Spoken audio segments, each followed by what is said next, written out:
Dan kisah yang ingin diceritakan datangnya daripada Azman.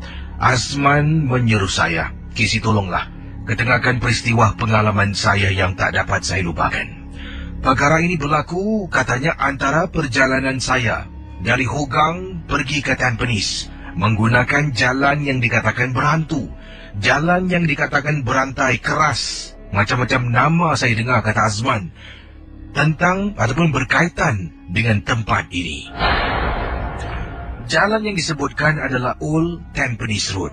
Saya ingat lagi Kisi, saya dari rumah Hogang pergi ke Tampines. Sebenarnya itu adalah rumah mak saya. Dan anak saya setiap hari, kalau isteri bertugas, dia akan hantar anak ke rumah mak. Balik tugas, saya pula akan jemput anak dari rumah mak pulang ke rumah. Jadi itulah kerja kami, rutin saya dengan isteri setiap hari melainkan hujung minggu. Jadi saya masih ingat lagi, saya pulang dari tempat tugas pukul 11 malam. Dan kadang-kala saya rasa tak sedap badan, saya pulang ke rumah mandi dulu. Kadang-kala dari tempat tugas saya terus pergi jemput anak. Dan ada kalanya oleh kerana saya rasa badan ni melekit, badan ni rasa tak selesa, saya akan balik rumah mandi salin pakaian, barulah akan saya jemput anak-anak di rumah mak saya. Pendengar Ria 897, rumah saya di Hogang, rumah mak saya di kawasan Tampines.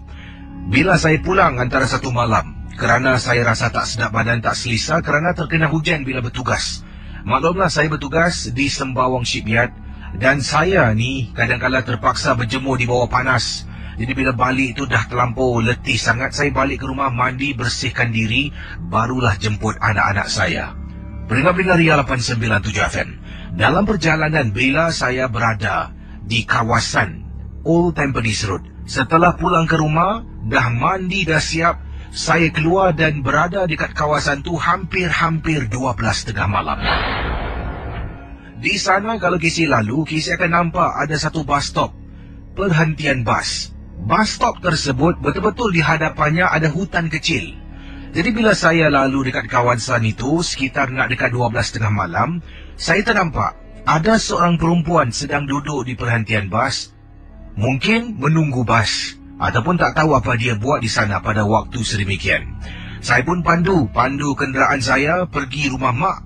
Apabila saya dah pandu pergi rumah mak saya, anak-anak saya pun semua dah nyenyak tidur. 2 orang anak saya Kisi. Terpaksa saya angkat satu persatu. Angkat yang abang dulu naik ke dalam kereta, kemudian angkat kakaknya turun ke bawah, letak dalam kereta, dan saya pulang ke rumah. Ibu saya mengatakan, hati-hati mak rasa tak sedap lah. Jadi saya pun rasa terkejut apabila mendengar kata-kata ibu saya pada malam yang dimaksudkan. Saya pun kata, insyaAllah mak, terima kasih Saya beredar dari rumah ibu saya ataupun rumah mak saya dan menggunakan jalan yang sama Kisi. Jalan yang sama, Old Tampines Road. Bila masuk dalam jalan tu, semakin dalam, semakin seram dibuatnya. Tiba-tiba rasa macam tak sedap hati, teringat kata-kata mak, hati-hati berjalan. Sebab ibu saya ataupun mak saya jarang sangat menyuarakan perkataan sedemikian rupa. Para pendengar Ria 897, jadi apa yang berlaku? Kata Azman, dalam perjalanan anak perempuan saya terbangun. Dia duduk di bahagian depan kereta. Dan dia seat kereta di bahagian depan, saya baringkan supaya dia dapat tidur dengan selesa. Bila dia terbangun, dia gosok matanya dan terbatuk. Saya tulis, anak babah dah bangun, tidur cepat, nanti dah sampai babah kejut Dia tengok saya, terperanjatlah tiba-tiba berada dalam kereta. Sebab sebelum ini saya angkat dia pun tengah tidur. Kemudian dia tanya, Baba kat mana ni? Oh, kita on the way nak balik. Tadi rumah nenek Baba angkat. Kenapa? Dia gosok-gosok mata lagi. Kemudian, Baba, kenapa orang tu duduk atas bumbung bus stop? Kisi, bila saya perhatikan di atas bumbung bus stop, saya tak nampak apa-apa pun Kisi. Langsung tak nampak orang, burung atau apa benda pun tak nampak di atas bumbung. Saya tengok anak saya lagi. Orang mana? Tuba perempuan tu tengah duduk dekat bumbung bus stop. Bila saya dengar, saya kata pejam mata, jangan tengok. Anak saya ni terus tutup matanya, tak nak tengok. Kemudian dia kata, Baba takut. Lisa, kenapa Lisa? Baba takut. Saya tanya lagi dan kali ini saya pandu perlahan-lahan sebab saya takut saya terbabas. Kemudian adiknya bangun. "Baba, apa dekat tingkap?" "Kisi, rupa-rupanya Kisi, saya tak nampak, 2 orang anak saya nampak. Bila balik rumah saya tanya mereka, katanya sedang saya memandu, ada perempuan dalam keadaan macam terbang dan wajahnya betul-betul rapat dengan tingkap kereta bahagian hadapan, sedang memerhatikan mereka berdua. Bila saya dengar di rumah, membuat saya rasa takut dan meremang bulu rumah. Sepanjang malam Kisi, saya tak bedik. Saya hidupkan laptop, saya masuk internet, cari laman membacakan surah-surah, pasang speaker kecil, putarkan surah-surah sampai pagi. Sampailah isteri saya pulang dan tanya kenapa saya buat macam tu. Saya ceritakan, isteri saya pun naik takut. Dan sejak hari itu, isteri saya tak benarkan saya menggunakan Old Tampines Road. Malah saya terpaksa pusing satu pusingan. Dari Tampines, memasuki TPE. Saya keluar menggunakan jalan yang lain untuk pulang ke rumah kami di kawasan Hogang. Terima kasih Kisi. Selamat tengah malam. Dari Azman, pendengar Misteri Jam 12. Pendengar Ria 897, saya akan teruskan dengan pengalaman-pengalaman anda. Kisah selanjutnya.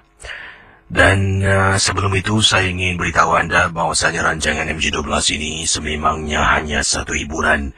Jangan mudah kita percaya, jangan kita terikut-ikut dengan apa yang diketengahkan.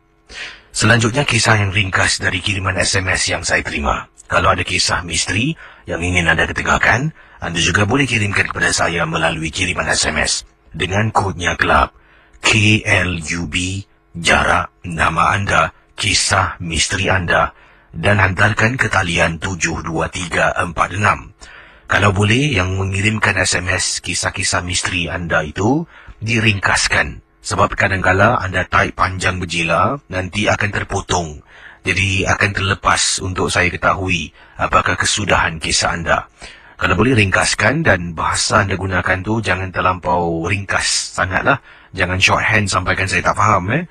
Jadi boleh kirimkan sekali lagi kodnya kelab KLUB, jarak nama anda, kisah misteri, dan anda hantarkan ke talian 72346.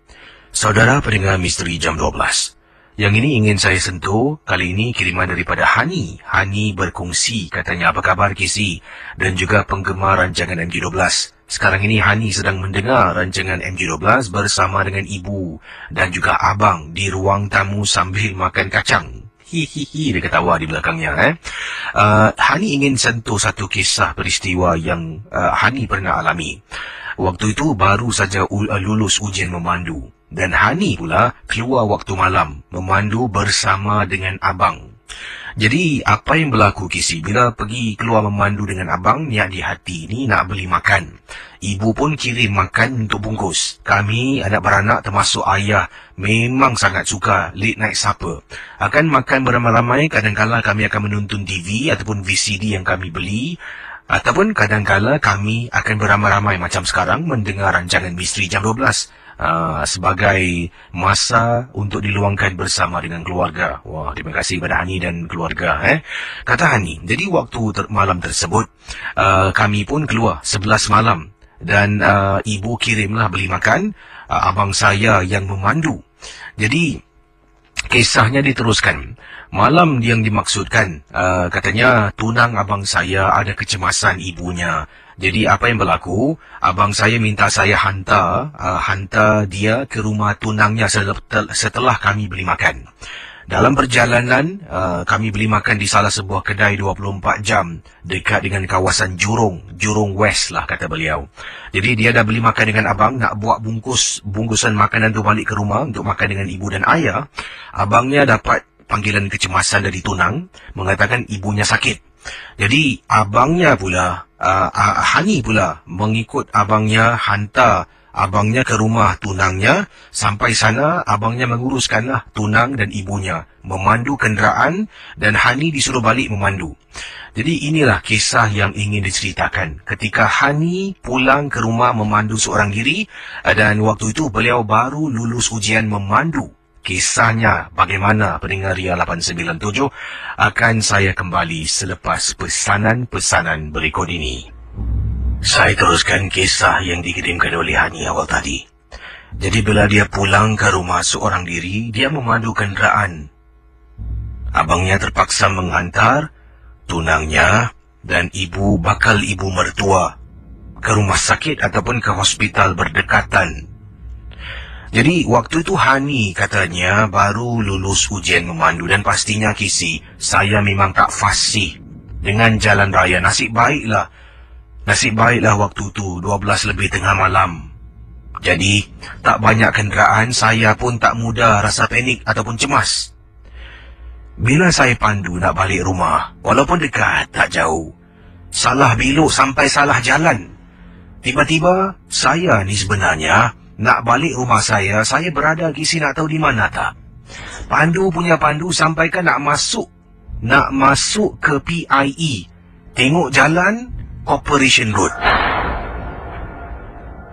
Rakan-rakan misteri jam 12. Jadi kata Hani, saya baru perasan ni jalan terus sedikit lepas traffic light dah masuk lebuh raya PIE. Jadi saya pun signal, saya impit kenderaan sebelah kiri sebelum PIE di kawasan Corporation Road tu. Pendengar ya, saya hidupkan hazard light, saya keluarkan kisi GPS abang saya, masukkan adres rumah. Jadi apa yang berlaku, sebelah kiri saya merupakan hutan. Kalau tak silap saya nampak macam ada tanah perkuburan. Orang kata tempat itu merupakan kubur Cina Trek 14. Kisi tanya pendengar-pendengar dia, mereka mesti tahu tentang kubur Cina Trek 14. Sebenarnya saya tak tahu. Jadi saya pun tengok GPS. Dah enter, dah masukkan nombor blok rumah dan sebagainya. Saya pun letaklah GPS itu di tempat pemegang GPS. Baru nak memandu, alangkah terperanjatnya. Baru nak memandu ni, biasalah. Orang kalau baru belajar ataupun baru lulus ujian memandu, sebelum berjalan, saya sama habit. Tengok cermin kiri, tengok cermin kanan. Kemudian saya angkat dua belah tangan, konon nak adjust ataupun nak betulkan rear view mirror. Sedang saya nak betulkan, saya tengok rear view mirror terperanjat. Dekat tempat duduk belakang ada orang, Kisi. Saya tengok bawah. Kisi, saya tengok bawah. Nampak sekali saya tengok bawah. Perlahan-lahan lagi saya tengok. Tengok dekat cermin, dah tak ada. Saya punyalah takut. Saya tak tahu nak buat apa. Saya turunkan ke 4 tingkap. Saya terus hidupkan hazard light. Baru nak impit sebelah kanan, konon nak buat U-turn. Nyaris-nyaris berlanggar dengan sebuah teksi yang sedang memecut dekat jalan yang saya henti tadi. Nasib baiklah, Kisi. Teksi itu sempat berhenti. Saya dah makan terus lane sebelah. Kerana apa? Kerana saya ketakutan. Mungkin matlamat makhluk tersebut nak takutkan saya, nak sebabkan kemalangan jalan raya. Akhirnya, teksi itu berhenti. Saya kena marahlah biasa. Saya angkat tangan, sorry punya sorry. Barulah dengan adanya GPS, saya selamat sampai rumah. Itulah pengalaman saya, kata Hani. Terima kasih, Kisi. Dan juga selamat tengah malam. Okey, saudara. Kisah berikut ini yang ingin dikongsi sama oleh Elfie, salah seorang anggota kumpulan paranormal yang beliau anggotai. Nama kumpulan paranormalnya Night Effect. Night Effect. Yang mana salah satu eksperimentasi yang dilakukan ni adalah satu eksperimentasi yang mana beliau mengikut sebuah kumpulan paranormal melakukan perkara ini, tapi ini dilakukan bukan di Singapura, malah sebuah kumpulan paranormal yang berasal dari negara China. Apa yang berlaku dalam video tu, kata beliau, tapi beliau tidak merakamkan video sebabnya lebih mujarab kalau perkara ini dilakukan tanpa sebarang alat elektronik. Dikatakan entiti ini boleh mengesan kehadiran alat elektronik yang mempunyai signal-signal tertentu dan akan mengganggu segala eksperimentasi. Jadi dalam video yang dilakukan di China ni, ini adalah video contoh, bukan satu eksperimen yang betul, tapi contoh. Saya pun buat apa yang disarankan dalam video tu, yang mana kita telah pun pergi ke salah sebuah kubur Cina di Singapura. Kita membawa satu jenis besi yang panjang sangat. Besinya halus dan panjang. Di hujung besi itu kita ikat dengan, dikatakan di sini di hujung besi itu kita ikat dengan tali warna merah. Kemudian kita akan pacakkan tali merah tu betul-betul bersebelahan di atas tanah, bersebelahan dengan salah sebuah kubur yang ada di tapak tanah perkuburan. Jadi beliau lakukan hal ini dan inilah pengalaman yang diceritakan. Jadi sekiranya kita nak pacakkan sedalam yang mampu, cucuk dan cucuk lebih dalam lebih baik. Jadi tali itu akan terkeluar sedikit daripada tanah, dengan besi itu masih lagi terpacak dalam tanah di sebelah kubur. Ketika eksperimentasi ini dilakukan, kami hanya 6 orang saja. Seperti yang dikatakan, tidak dibenarkan membawa sebarang alat-alat elektronik. Kesemuanya ditinggalkan dalam kereta, tapi kami nak tengok sendiri. Adakah ini sesuatu yang benar-benar boleh berlaku ataupun tidak? Jadi dalam eksperimentasi ini, benang merah ni, kalau kena tepat pada waktu dan caranya, dia akan perlahan-lahan terus masuk ke dalam tanah seperti ada orang tarik dari bawah. Setelah berbuat demikian, saya dengan anggota paranormal yang lain berdiri di sekeliling besi yang dipacak di atas tanah tu dengan benang di ujungnya yang terbenam dalam tanah. Kami pun masing-masing tunggu saat-saat benang tu bergerak.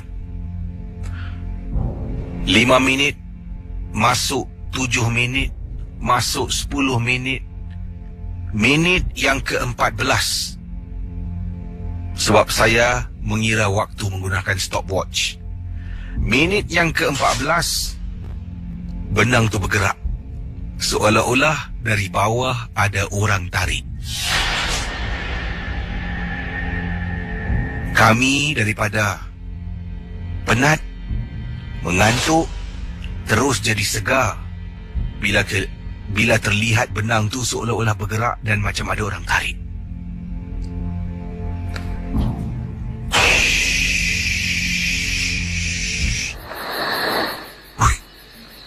Nampak tak?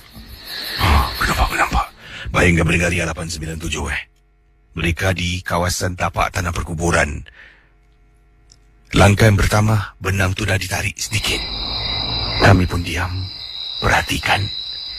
Minit ke-14 dia tarik sikit, kemudian masuk 15, masuk 20, masuk 25, minit ke-30, dan minit ke-34. Benang tu ditarik sampai semua benang merah terbenam dalam tanah kisi. Bayangkan Brigadier 897 FM. Jadi bila benang tu dah masuk dalam tanah, semua dah masuk dalam tanah, kita pun cabut besi yang dipacak tu. Cabut besi. Terus kembali ke kenderaan, sebab kita takut nak berada dekat kawasan yang mana benang dah masuk ke semuanya. Naik kenderaan dan tinggalkan kawasan tapak tanah perkuburan. Salah seorang daripada teman saya tiba-tiba berdiam diri. Seolah-olah dia ni macam kena rasuk. Kami tepuk-tepuk dia beberapa kali, tidak respon, dia hanya memandang ke satu arah saja.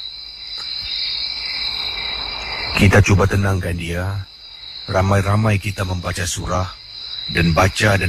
Akhirnya, hampir setengah jalan membaca surah, dia sambut membaca sama-sama dengan kita, sampailah baru dia kembali seperti biasa, Gizi. Itulah pengalaman, kisah daripada kumpulan paranormal Night Effect. Selamat tengah malam, siapa bercakap ni? Assalamualaikum. Waalaikumsalam. Silakan. Cik Rashid di sini. Ya, silakan Cik Rashid. Awak sihat? Ya, terima kasih, saya sihat. Alhamdulillah. Itu kan tak ada apa-apa Ini cerita saya ni macam saudara saya ni, saya sekarang tinggal kat Bukit Berabiu. Untuk sementara nak tunggukan rumah kan. Jadi saudara saya ni, dia wali Johor lah. Rumah dia lah kan. Sekarang saya tinggal seorang. Satu malam tu saya tinggal seorang. Ada perempuan keluar daripada lift. Dia cakap, abang kenal tak saya? Suara macam saya kenal lah. Saya kata, siapa apa tu ingat saya dulu? Kan saya ni Suria dulu kerja dengan abang dekat di dalam. Dekat Jurong. Habis, macam mana saya boleh datang kat sini pula? Sekali, saya kata, saya tinggal bawa sekolah sana. Dulu kan abang rumah saya kat di mana? Dia tu. Kenapa datang malam-malam hari? Tak ada nak hantar mak asyar saya pergi dekat atas tu. Bila dia tengah berbual saya, habis ada orang keluar dari lift, cakap, Cik, berbual siapa Cik? Entah.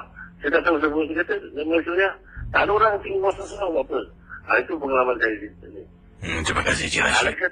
Lagi satu, yang tu hari, ada tak ada SMS tu tentang jatuh tidur tinggi. Jatuh apa, mimpi jatuh. Dari tempat yang tinggi tu. Itu sebenarnya bukan sihir. Sebenarnya dia, cerita dia terlalu tinggi. Jadi dia terlalu sangat-sangat. Jadi terbawa tu. Dia terbawa cerita-cerita dia macam terpengaruh ya. Jadi untuk nasihat untuk orang-orang mimpi itu, kalau itu usaha je, jangan lekas berasa. Itu dia. Terima kasih, Cik Rashid. Terima kasih. Baik pendengar 897 ingin saya sentuh kiriman SMS yang saya terima dengan kodnya Kelab KLUB jarak nama anda, kisah misteri anda dihantarkan ke talian 72346. Okey, silakan. Hello, selamat pagi. Selamat pagi, Assalamualaikum. Waalaikumsalam. Siapa bercakap ni?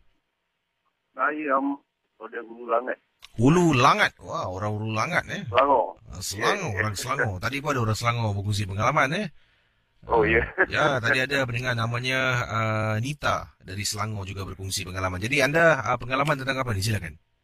Oh, ini pengalaman kisah saya pergi bercamping. Bukan bercamping, hiking Okay. di Bukit Fraser. Oh, Bukit Fraser. Dekat kawasan mana tu Bukit Fraser? Fraser ni dekat Selangor jugalah. Okey. Dia kini kisahnya berlaku 3-4 tahun lepas. Dia ada 3 peringkat kisahnya ni. Mula-mulanya malam pertama kita camping di kaki gunung, semua kita mendaki esoknya. So kita ada campsite lah.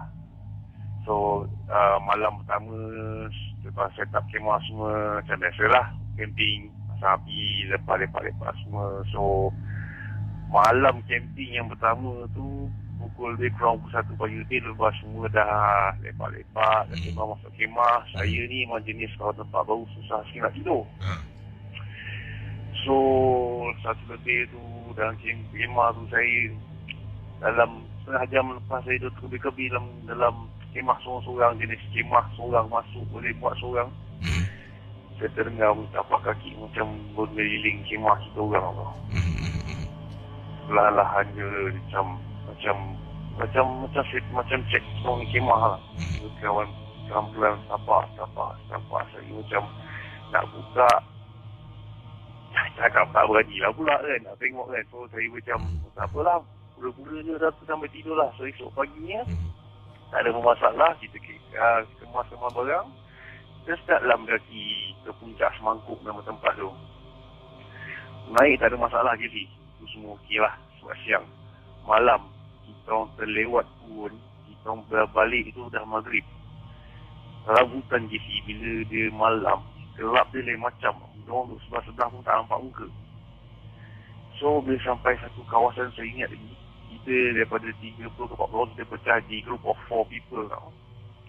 So group saya, kawan saya perempuan dengan ada 2 orang senior yang mendaki lah. So sampai ke kawasan, saya ingat ada banyak pokok nipah kat situ. Tiba-tiba tengah jalan pun, tiba-tiba kita dengar macam bunyi dahan pokok ditiup, macam ada benda langgar dekat atas. Dan dengan bunyi tu disertakan dengan bunyi hilayan macam suara perempuan mengilai. Kat situ yang kita macam terkecoh perut tau. Semua macam sini macam cakap lihat yang bergerak tu, lihat jangan seluar atas tengah bunyi. Macam tu kan. Kita orang dah memang berpeluh-peluh lah time tu. Macam apa benda ni pula kan nak kacau kita orang. Dia mesti kepala suara tu dengan bunyi tu macam malah kaki terbang ni. Lepas tu dalam beberapa saat kita orang dah senyap. Okey, sini kata jalan balik. Kita orang jalan balik ni. Bunyi tu sekali lagi berbunyi jamah ke kanan pula. Ya Allah, kita orang bunyi lah menggeletar tu. Menggeletar kepala lutut. Benda bawah jauh lagi nak jalan tu bawah ni.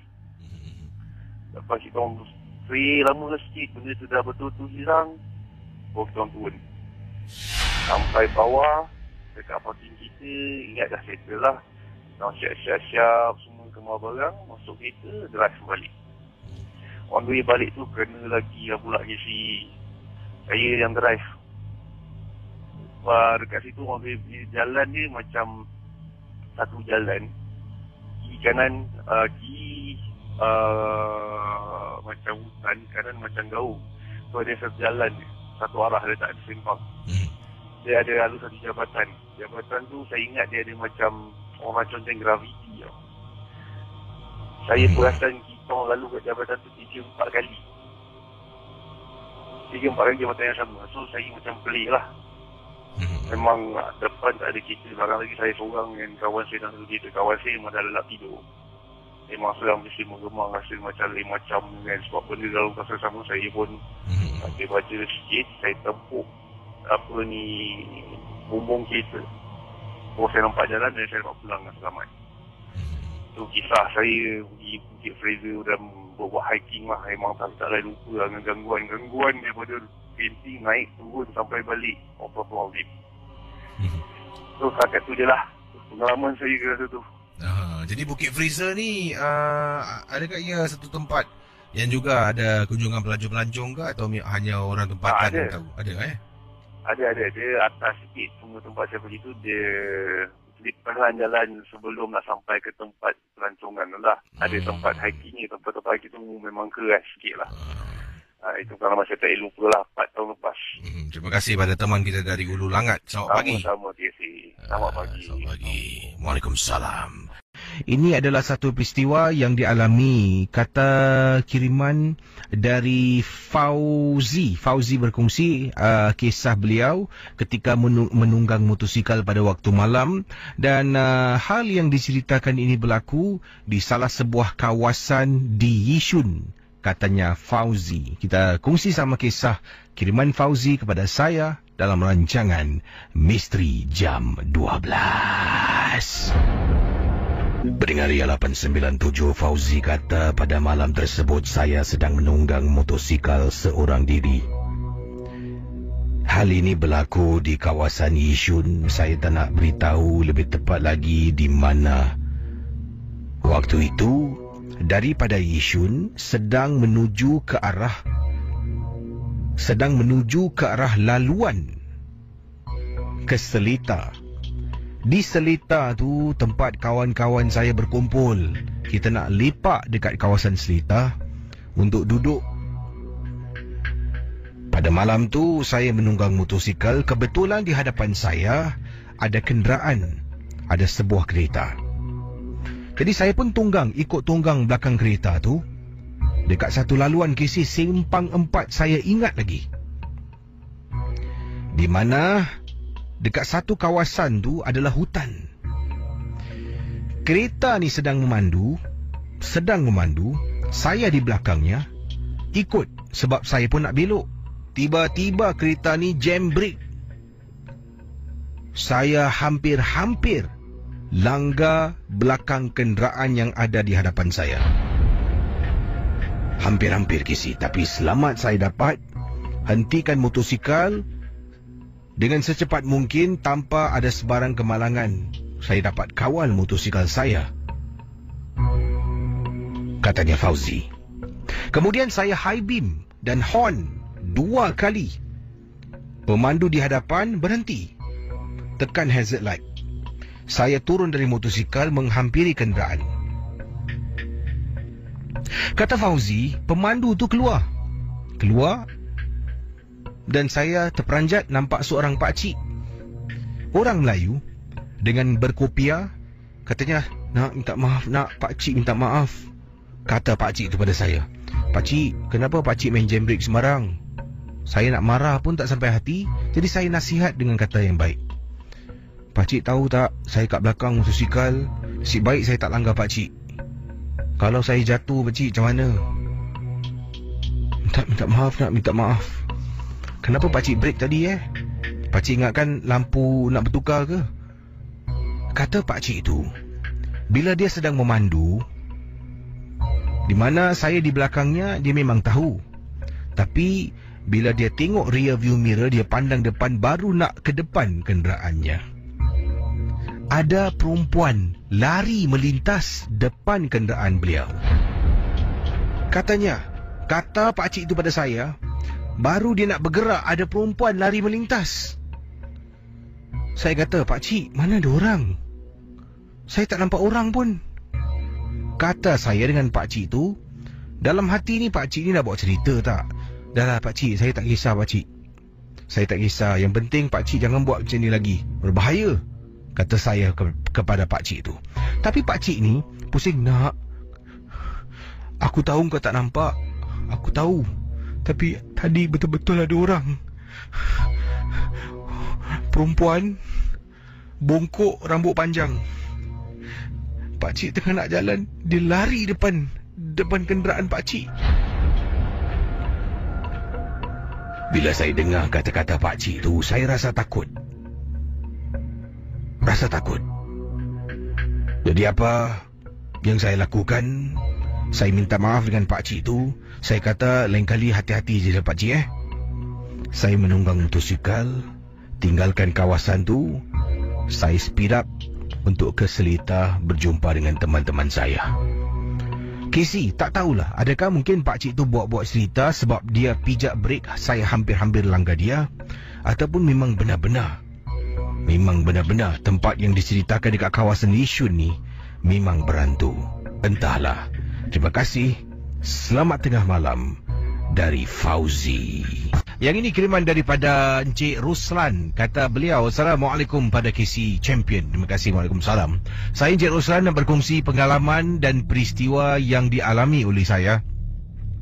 Waktu tu saya sedang menunggang motosikal nak pulang ke rumah dari tempat tugas. Jadi saya tinggal dekat kawasan barat, bekerja pun di kawasan barat jugalah. Dalam perjalanan pulang ke rumah sekitar jam 12 lebih tengah malam, saya dapati motosikal saya ni seolah-olah macam berat lah. Berat dia seolah-olah macam ada orang yang menumpang. Kata Cik Ruslan Jadi saya dapat rasakan motor saya memang berat.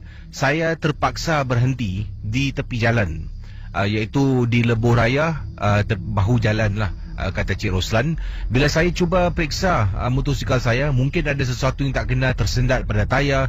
Rata-rata tidak ada apa-apa. Dan saya sampai minta katanya di sini. Okey, jadi bila dia menunggang motosikal, katanya di sini motosikalnya agak berat, dan berat motosikalnya tu seolah-olah seperti ada orang yang menumpang, membonceng motosikalnya. Tapi memanglah tidak ada orang tapi perasaannya pada waktu itu beratnya sama seperti ada orang sedang duduk di bahagian belakang. Saya pun berhenti di bahu jalan Lebuh Raya, turun daripada motosikal saya, dan kemudian saya periksa lah, mungkin kalau tayar belakang saya ni tersendat dengan sesuatu ke, dan mungkin ia menghambat untuk saya menunggang motosikal seperti biasa. Jadi bila periksa, rata-rata keadaan motosikal saya semua okey lah, tak ada benda yang tersangkut pada tayar ataupun bahagian-bahagian tertentu di motosikal saya. Jadi saya pun duduk balik dan saya cuba bergerak. Tetap sama kisi, tetap berat juga motosikal saya. Saya pun rasa pelik sangat-sangat. Dan sebelum menunggang sekali lagi, dah berhenti, tunggang lagi, rasa berat, berhenti lagi. Dan katanya sebelum saya terus berlalu pergi menunggang motosikal saya ni, saya baca sesuatu tau dalam hati. Kita nak mulakan ni, Bismillahirrahmanirrahim, ya Allah, minta tak boleh lah. Jadi dia cuba lagi, jalan, Boleh lah. Boleh selepas dia lafazkan Bismillahirrahmanirrahim tu, motosikalnya macam biasalah. Jadi dia dah tunggang, wah boleh lah. Dia pun tunggang perlahan-lahan, kemudian dia berhenti. Sebab waktu dia cuba motosikalnya tu, dia buka helmet. Sebab panas sangat, dia pegang helmet, dia cuba. Dan bila motosikalnya dah boleh jalan seperti biasa, Encik Ruslan katanya, saya pun nak pasang balik helmet.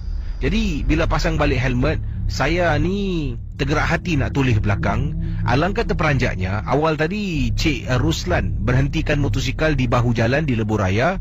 Kemudian dia bergerak sedikit ke hadapan. Dia bergerak dalam jarak yang tidak diberitahu di sini. Apa yang berlaku selepas motosikalnya dah boleh bergerak seperti biasa, dia pun toleh ke belakang. Terperanjat, ternampak susuk tubuh seorang wanita yang sedang berdiri di tepi jalan. Khususnya lebih tepat lagi di tepi lebuh raya. Bayangkan pendengar Ria 897. Awal tadi tak ada ni. Dan Cik Roslan berkata dalam hati, adakah itu wanita yang menumpang motosikal aku?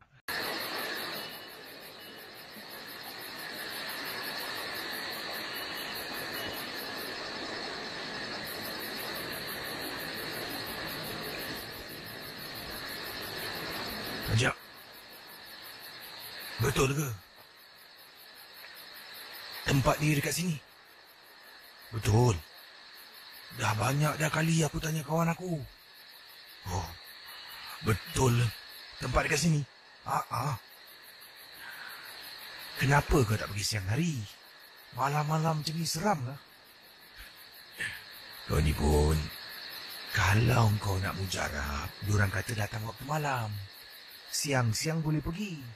Tapi selalunya yang selalu kena bila datang malam. Yalah, jom kita cari. Mana pula lah. Susah juga Jalan sana sikit, jom. Sana. Sana. Sana. Mana pula lah benda kat sini ni. Itu dia. Betul tak? Bukanlah. Jalan lagi. Aku rasa lagi dalam ni. Yelah.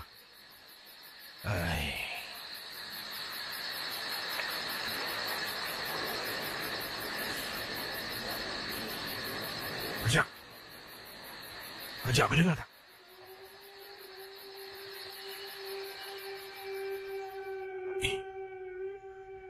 Ada orang minta tolong lah. Ijak, aku seram ni. Pukul 12. Dekat hutan. Suara orang minta tolong.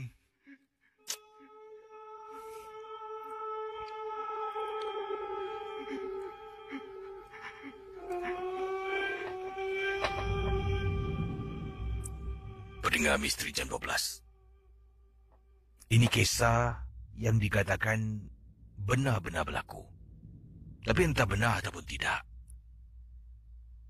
Daripada pendengar kita yang dikenali sebagai Razman dan temannya Ajak. Kisah ini berlaku lama, Kisi. Berlaku di Singapura. Tapi waktu itu saya dengan teman saya bujang. Jangan sebut nama yang tertera pada alamat email sebab ini masa lampau saya. Yang saya tak nak mungkin isteri mendengar ibu mertua. Saya dengan Ajak, bukan nama sebenar, nama samaran. Ketika usia muda, lebih kurang dalam 20 lebih tahun. Ialah Kisi, selepas tamat perkhidmatan negara, dua-dua tak ada kerja. Nak kerja pula malas. Ambil jalan pintas untuk hidup senang dan dapat duit. Kita ni suka berdua bermain dengan numbu ekor, Kisi. Kita akan beratur, Kisi. Muka ni pada waktu usia muda tu tak malu, Kisi. Kadang-kadang biasalah masyarakat kalau tengok kita, orang Melayu kita akan pandang, sampai toli, Kisi, melihat dua budak Melayu beratur beli numbu ekor. Tapi sekarang ni, keadaan itu dah berubah, Kisi. Dah ramai dah orang kita. Dulu ni kita lain. Kisah saya, bila kita beli nombor sama-sama, apa jual nombor kawan saya beli nombor yang lain. Kalau menang, kita kongsi duit yang kita menang. Dia ibarat kita pergi memancing bersama, dapat ikan, kita kongsi ikan yang kita dapat. Macam tu lah. Mula-mula menang, Kisi. Kadang-kadang menang 800, paling tinggi pun dalam 1000 lebih. Makin lama makin syok, Kisi. Makin kita nak beli. Bila dapat tahu cerita-cerita mengatakan dia tu menang sampaikan 50,000, dia menang sampai 100,000. Tertanya-tanya macam mana ni? Yelah, mesti letak duit yang banyak. Tapi kalau duit yang banyak kita letak, kalau tak menang, tak untung, Kisi. Beginilah kisah saudara yang diceritakan oleh Ajak dan temannya, ataupun Rizman dan temannya Ajak. Razman dan temannya Ajak. Jadi apa jua yang diceritakan di sini, jangan kita ikut contoh, jangan kita ikut apa yang dia buat. Ingat, rancangan ini 100% hanya hiburan. Saya bertanya dengan seorang lelaki, bagaimana nak menang besar? Kau pergi dekat tempat ni. Dia berikan saya tempat ni. Kau pergi dekat tempat ni. Dekat situ ada sebatang pokok pisang. Pokok pisang ni dah tak ada buah, tapi jantung pisang tu masih ada dekat situ. Jadi apa yang perlu buat? Minta dengan jantung pisang tu apa yang kita nak. Itulah malam tu kita pergi. Untuk pengetahuan anda, hutan yang disebutkan ini terletak di salah sebuah hutan simpanan di Singapura. Berani mereka masuk waktu malam. Masuk waktu malam, 12 lebih tengah malam. Sampai dah dalam, tiba-tiba terdengar suara orang minta tolong. Cari tak jumpa. Suara orang minta tolong. Tolong. Teman saya dah cuit-cuit. Katanya dia tak sedap hati nak keluar. Saya pula semangat membakar, Kisi. Nak minta supaya dapat kena nombor besar, hidup senang, Kisi. Oleh kerana itulah, saya tak takut dengan suara-suara minta tolong. Saya kata pada teman saya, pada malam yang disebutkan,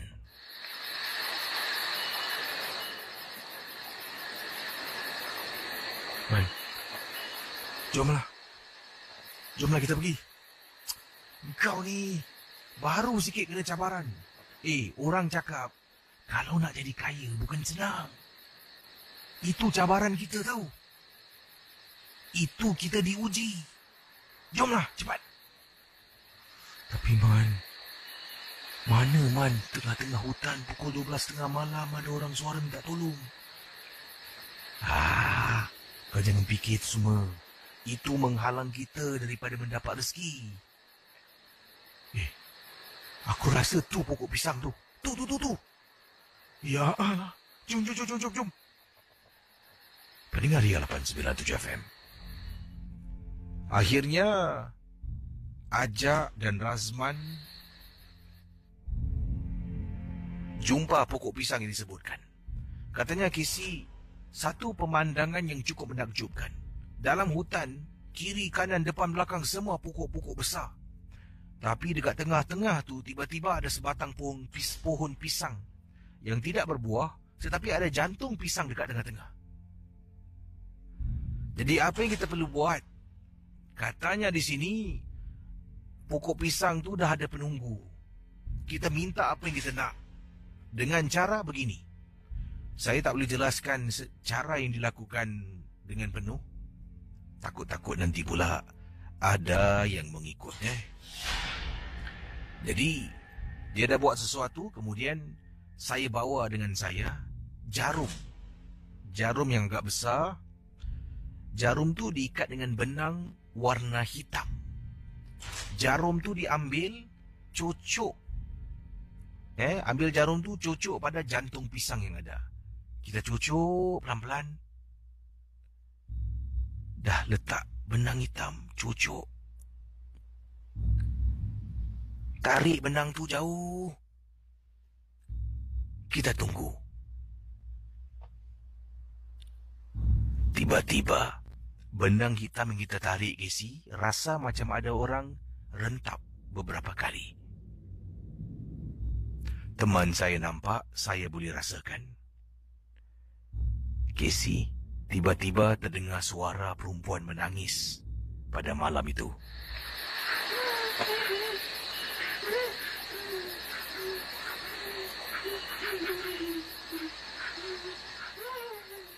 Kau dengar tak? Dengar tak? Kau dengar. Wahai suara, aku dengan teman aku akan lepaskan kau. Tapi dengan satu syarat. Kau boleh tak kasih kita kaya? Nanti kita cabut jarum ni. Boleh tak kau kasih kita kaya? Man, dia tak jawab, man. Macam mana? Nanti. Wahai suara, aku dengan teman aku datang ni nak jadi kaya. Kalau kau janji kau kasih kita kaya, kita cabut jarum tu. Boleh tak?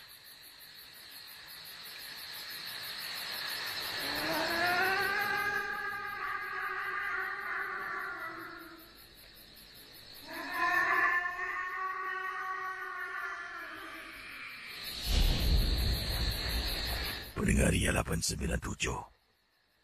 Selepas dengar suara berkenaan, saya dengan sahabat saya pada waktu itu lari lintang pukang. Apa yang dihajatkan tidak kesampaian, jarum tu masih terpacak pada pada jantung pisang. Lari keluar, tercungap-cungap nafas dibuatnya, sampai saya dengan teman berada di tepi jalan raya utama dekat kawasan yang tak boleh saya sebutkan. Termengah-mengah dibuatnya. Dan akhirnya teman saya menjadi mangsa dalam situasi ini. Ajak. Casey, benda tu ikut balik. Tapi bukan ikut saya. Dia ikut kawan saya yang lemah semangat. Dia ikut ajak balik. Sampai rumah, ajak beritahu. Telefon saya dekat rumah, katanya benda tu ikut. Saya kata, tak adalah, kau meripik lah. Saya marah, saya tak percaya. Kemudian saya tak jumpa dia esok. Lusa tak jumpa. Jadi bimbang, Casey.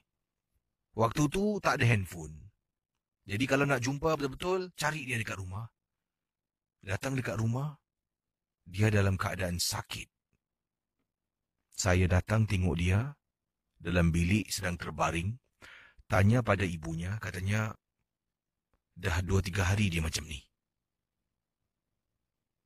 Casey, saya malu sebenarnya dengan keadaan saya pada waktu itu. Sekarang teman saya masih lagi single. Saya dah berumah tangga, ada 3 orang anak. Teman saya single bukan kerana tak ada jodoh, tak nak kahwin. Sebab dia dah jadi gila. Misteri Jam 12. Saudara pendengar Misteri Jam 12, pelbagai kisah saya telah pun bacakan kepada anda semua. Dan ingatlah, kalau tadi kisah daripada Razman bersama dengan sahabatnya Ajak bukan nama sebenar. Walau apa yang dilakukan, jangan kita jadikan ia sebagai satu contoh. Kalau kita nak berjaya, nak jadi kaya, kita harus berusaha dengan cara yang baik, bukan cara tadi.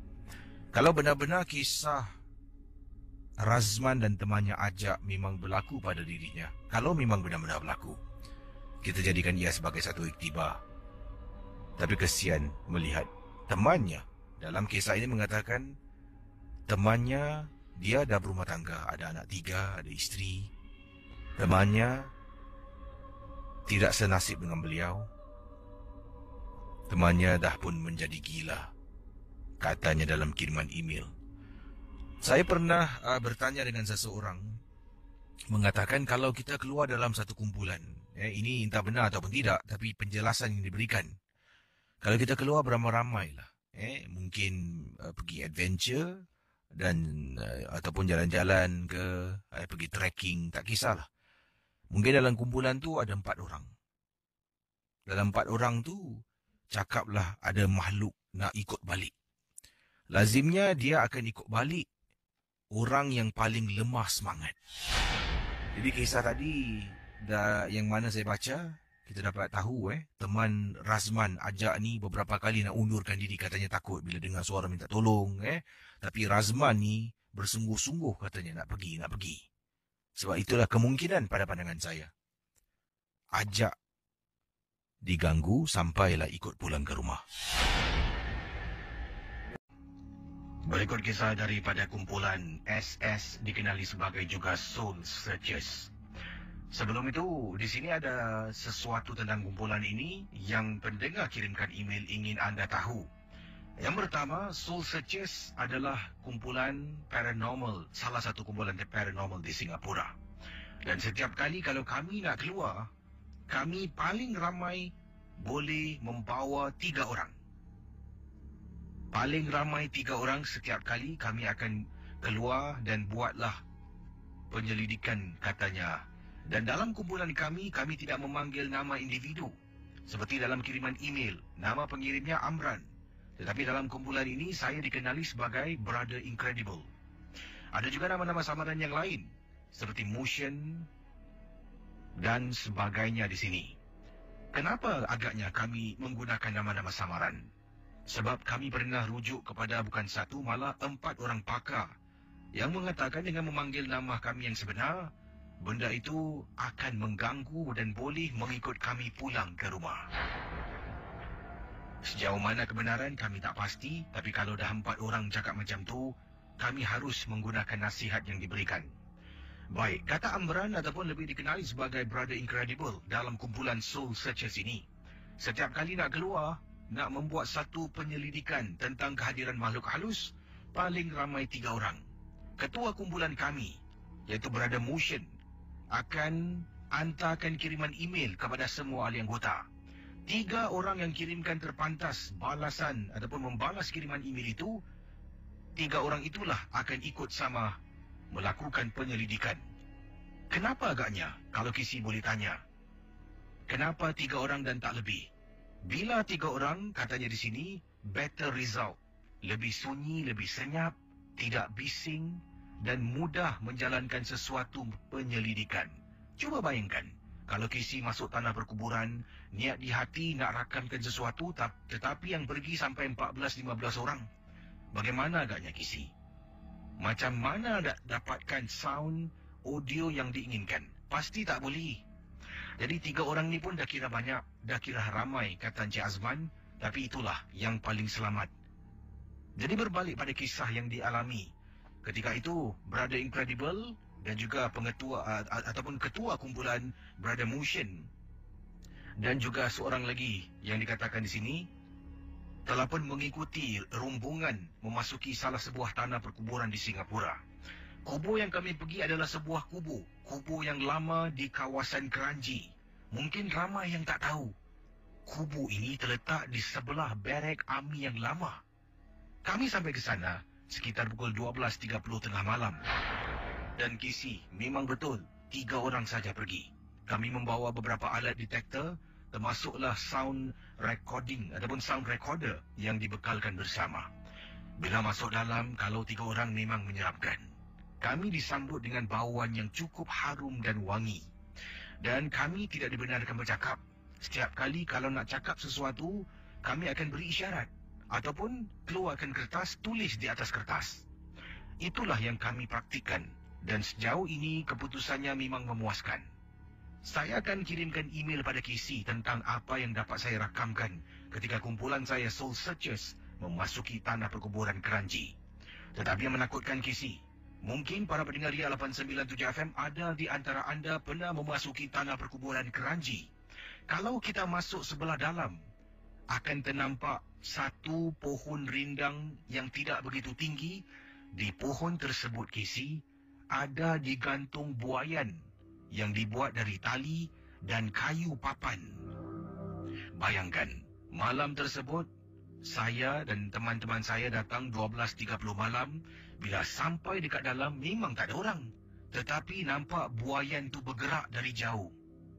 Bergerak seolah-olah ada orang duduk di atasnya dan bermain dengan buaian tersebut. Kami tidak dapat rakamkan video kerana bila kami hidupkan video, buaian itu berhenti dari bergerak dan tahu ada sesuatu. Di situ telah pun kami talakan sesuatu device yang kami bawa bersama untuk mengambil desibel ataupun bunyi yang terakam dalam rakaman kami yang akan saya ketengahkan pada Casey. Tapi Casey, mendengar dari headphone yang saya pakai 3 malam tersebut memang menakutkan Casey. Seolah-olah dengar macam suara orang minta tolong dengan suara yang halus. Bila balik ke rumah, dengan menggunakan sistem alat canggih, saya besarkan suaranya dan dapat dengar perkataan tolong hanya disebut 2-3 kali saja dalam adunan audio yang telah pun saya kirimkan pada Casey. Dan Casey, selepas kejadian itu, kami tinggalkan kawasan itu. Dalam perjalanan nak keluar daripada tanah perkuburan keranji yang agak lama dan usang, ada kubur yang bersih. Ada kubur pula yang telah pun tertimbus dengan rumput dan lalang yang tinggi. Yang membuat saya dengan teman-teman saya 2 orang ini terperanjat. Tadi masuk tak ada orang. Bila keluar terperanjat, nampak seorang makcik sedang duduk di salah satu kubur. Seolah-olah duduk macam datang menjenguk kubur tersebut. Saya dengan teman saya tak tegur. Kami keluar, sampai di luar. Dalam kenderaan saya tanya, kau nampak tak tadi dekat kubur yang kawasan dekat keluar tu, kau nampak ada makcik tak? Yang hairan, teman saya 2 orang ni cakap mereka tak nampak. Ini bermakna saya seorang saja yang nampak. Itulah pengalaman saya, Casey, dari kumpulan Soul Searchers dari Encik Amran. Adapun nama dalam kumpulan ini, Brother Incredible. Kiriman daripada Joji, katanya, Assalamualaikum Casey. Waalaikumsalam. Tempoh hari saya menunggang motosikal dan telinga sebelah kiri saya sumbat earpiece sambil mendengar rancangan Misteri Jam 12. Dan kisah ini berlaku lebih kurang berapa bulan yang lalu. Sebelah kiri sumbat earpiece, kanan tak adalah, takut nanti tak dengar bila kereta horn ke. Jadi sedang saya tunggang motosikal, saya berhenti dekat jalan, simpang jalan ni kerana lampu merah. Tiba-tiba saya dengar ada orang panggil, Bang, Abang. Panggil abang lah. Saya ingatkan sound effect yang Casey putarkan ketika MJ12. Jadi saya pun buat bodoh lah. Dan setelah beberapa saat baru saya sedar tu, Casey tengah putar lagu. Macam mana boleh ada sound effect pula? Dan baru saya tengok sekitar kawasan saya ni, kiri, kanan, belakang, depan tak ada kenderaan. Saya seorang motosikal dekat lampu trafik. Dan Casey oleh kerana dah terlampau takut sangat, minta maaf lah. Kata beliau ni, perlahan-lahan saya kedepankan motosikal, walaupun lampu merah ni saya kedepankan lagi, terus saya cabut. Apa ni, bilang orang, nanti trafik polis tangkap, awak nak dia datang nanti. Dia berkata abang tau. Abang, minta driving license. Di sini pula dari teman kita, dari Encik Saiful. Cuba anda bayangkan, Saiful pendengar dari seberang tambak, bukan seberang tambak, orang Singapura yang mengalami satu perkara yang berlaku di seberang tambak. Dan kisah ini berlaku ketika dia menunggang motosikal pergi seberang tambak untuk isi minyak. Jadi kisahnya akan saya teruskan dalam rancangan Misteri Jam 12. Selamat tengah malam Casey dan juga para pendengar Misteri Jam 12. Nama saya Saiful dan tolonglah Casey ketengahkan kisah misteri dalam rancangan Misteri Jam 12 kepada pendengar-pendengar Ria 897. Peristiwa yang ingin saya ketengahkan ini berlaku di seberang tambak apabila saya pergi ke sana untuk mengisi minyak motosikal saya. Bila sampai di sana, saya lazimnya kalau nak top up minyak, saya akan pergi selepas 12.30 malam. Kalau sebelum itu kadang-kadang jam Casey. Jadi sekitar 12.30 saya tinggal di Woodlands, tidak begitu jauh kan. Hanya perlukan pasport, masuk dan keluar. Jadi saya pun memasuki Causeway Point sekitar 12.30 tengah malam. Masuk dalam, tiba-tiba perut ni terasa lapar dan sebelum itu ibu saya dan kakak saya ada kirim beli makanan di seberang. Jadi saya pun mengisi minyak saya dahulu, kemudian saya pun belilah makan. Bila berada di salah satu kedai, ini tempat yang saya beli makan, kalau tak silap saya nak kisi nama jalannya Setulang Laut. Bila berada di sana, saya beli ada 4 bungkus makanan yang saya pesan. Saya pun setelah memesan makanan, saya ambil makanan tersebut kembali ke motosikal saya menunggangnya. Lazimnya saya ni kalau ke Setulang Laut, tempat kegemaran makan keluarga saya ni, saya akan buat U-turn dan pusing kembali ke jalan yang saya masuk awal tadi. Tapi kali ini, malam tersebut, saya tak gunakan jalan yang sama saya datang. Malah saya terus masuk ataupun naik ke atas lebih jauh dari biasa saya gunakan jalannya. Bila sampai di atas, pada mulanya jalannya okey kiri kanan rumah. Semakin dalam, saya belok ke satu seliku. Tiba-tiba jalan raya gelap kisi. Tak ada lampu jalan langsung. Hanya lampu dari motosikal saya saja yang ada. Tunggang punya tunggang, lebih kurang jaraknya, kalau kira dalam minit, dari Setulang Laut ke tempat yang saya tunggang motosikal, jauhnya lebih kurang 15 hingga 20 minit kisi. Bila sampai dekat jalan raya yang gelap, saya mula rasa takut. Yalah kisi, seorang-seorang tunggang motosikal, siapa yang tak takut? Mula menyesal pilih jalan ini. Sebab teman saya pernah ceritakan pada saya, kalau gunakan jalan di atas tu, boleh cepat sampai, tak perlulah pusing jauh-jauh. Saya pun jalan, mungkin saya tersalah seliku. Jadi bila saya berhentikan motosikal, saya keluarkan telefon bimbit, telefon kawan saya, nak tanya jalan ke mana nak pergi. Sedang saya keluarkan telefon bimbit berbual dengan teman saya. Jadi saya pun bercakap-cakap dengan teman saya di telefon ni. Teman saya pun mulalah ceritakan pada saya jalan belok mana. Rupa-rupanya memang benar, saya dah tersalah seliku. Sebenarnya saya harus pusing pada seliku yang kedua. Kali ini saya pusing seliku yang pertama, jarak daripada tempat yang saya tinggalkan awal tadi. Jadi bila dah salah belok, saya pun letak handphone tersebut, saya masuk poket balik. Bila saya pusing terperanjatnya kisi, saya nampak tanah perkuburan. Bila dah nampak tanah perkuburan di kawasan itu, saya terus menjadi gamam kisi. Mulut saya tak henti-henti baca Al-Fatihah sepanjang perjalanan menunggang motosikal. Kisi, apabila saya sampai, saya dah tak tahu nak jalan mana. Nasib baiklah saya dapat kembali ke tempat yang tadi saya menunggang motosikal, iaitu di Setulang Laut bila saya beli makanan. Bila sampai dekat restoran Setulang Laut, bila saya menunggang, saya perhatikan ramai orang yang sedang makan, yang sedang meniaga, semua toleh tengok saya. Kenapa pula orang-orang ni toleh tengok aku ni? Dan di depan sana tu adalah satu lagi jalan raya, T-Junction. Jadi bila nak masuk ke seliku belok kanan di T-Junction, saya berhenti. Sebab ada kereta dan motosikal lalu di hadapan saya. Bila saya berhenti, dari ujung kisi, saya dengar suara seorang lelaki tua. Nak. Saya pusing tengok seorang pakcik sedang panggil saya. Jadi saya pun pusingkan balik motosikal saya dan letakkan di hadapan kedai, di salah sebuah kedai di Setulang Laut. Kisi bila berada di depan kedai itu, pakcik itu suruh saya turun. Kemudian saya turun ke bawah, pakcik itu tanya, kau nak ke mana? Oh, saya nak balik Singapura, cik. Kau sesat tadi? Ya, cik, kenapa? Aku tahu kau sesat. Kau jangan balik dulu boleh? Biar dia pergi dulu, Saya pusing tengok belakang di motosikal, tak nampak apa-apa kisi. Kemudian saya pusing balik tengok pakcik itu. Pakcik itu mengatakan, tak apa, kau tak nampak. Pakcik nampak. Meremang bulu rumah kisi. Kau duduk sini sudah nak? Kau nak air tak? Pakcik buatkan. Tak apa, tak payah bayar on the house. Jadi saya pun pesan air, saya duduk dan dengar cerita pada pakcik itu.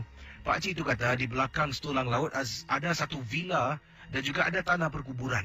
Saya pun terkejut. Macam mana pakcik ni boleh tahu saya sesat sampai sana pula? Bukan kau seorang, dah banyak orang pun nak rakyat Singapura datang sini. Sesat dekat jalan tu, gelap kan?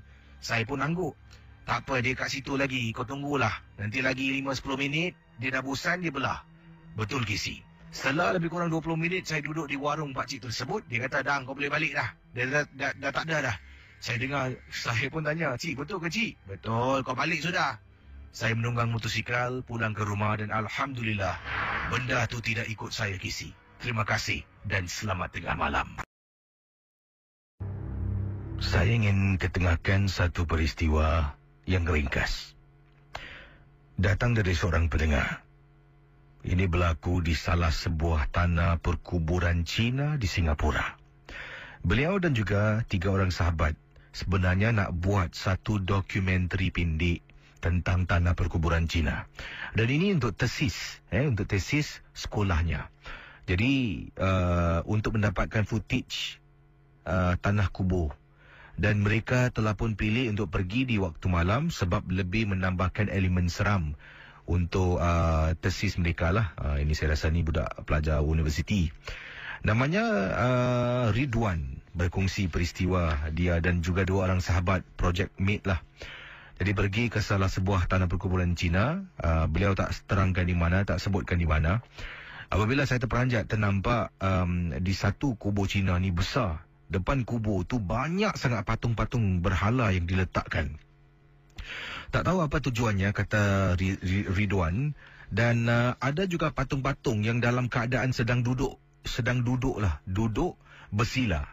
Dalam lebih kurang ada 5 ke 6. Jadi diletakkan depan kubur yang besar. Jadi saya dengan teman saya pun keluarkan kamera, baru nak letak atas tripod, kata Ridwan. Sedang teman saya pasang kamera, saya pun carilah angle yang baik untuk kita buat rakaman. Sebab kita harus diri dalam frame di mana nampak kita berdiri 3 orang dan nampak kubur di sebelah kiri atau kanan. Jadi saya perhatikan, tengok. Casey, antara patung-patung tu macam satu dari patung tu betul. Casey, macam benda tu hidup. Jadi saya kata pada kawan saya, budak Cina, Jonathan. 2 budak Cina lah. Saya seorang pelajar Melayu dalam kumpulan projek saya ini. Saya kata, bro, pack up now. Why? Pack up now. Jadi dia pun mula bungkus sebab saya dah rasa cemas dan takut. Sedang mereka bungkus barang-barang perkakas semua, saya orang pertama masuk dalam kenderaan.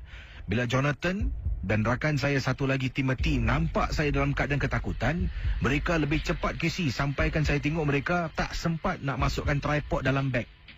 Mereka buka boot belakang, katanya, kemudian letak barang-barang semua tutup. Kemudian tanya pada saya kenapa. Saya kata tak nak ceritakan, kita keluar dulu. Casey, bila saat kita nak keluar, kenderaan yang dipandu oleh teman saya Jonathan berat sangat, macam ada benda halang.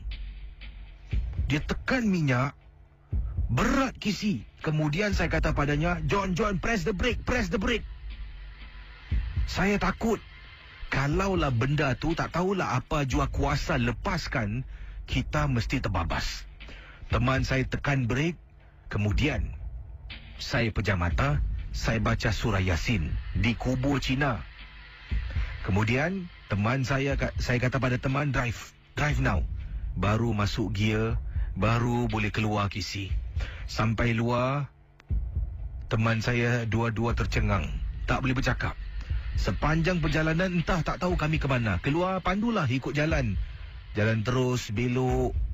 Sampai lebih kurang setengah jam, barulah saya boleh tenangkan diri, rakan-rakan boleh tenang. Saya arahkan mereka dan kami duduk di salah sebuah restoran makanan segera di Singapura, di kawasan Commonwealth.